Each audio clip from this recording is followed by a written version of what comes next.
Hi, this is Josh. I'm pharmacist with pharmacisttips.com. Going to show you just a real quick tutorial on the single-use lancets. These are the TRUEplus from CVS Pharmacy. The single-use lancets are just kind of handy when you're on the go. If you're out and about and testing, it's nice. You can just bring the disposable lancet. You don't have to bring your lancet device, and you're ready to go to do your testing. Of course, you want to wash your hands with warm soapy water and thoroughly dry them.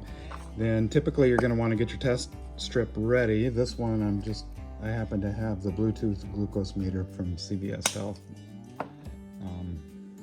Got 2 test strips there. So get your test strip ready to go.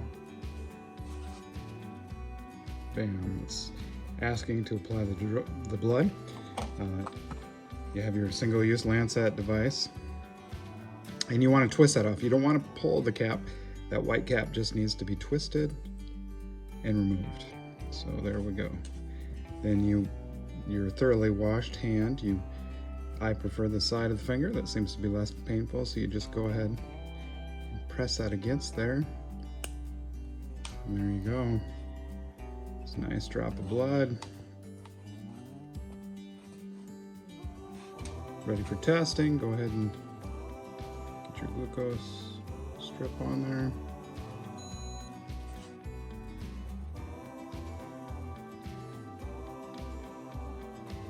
$1.16.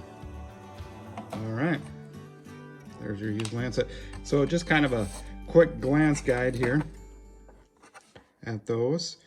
This, of course, is your in the box, still sealed lancet. This one is cap removed. You can see that's a little bit higher. That's ready to go to be used.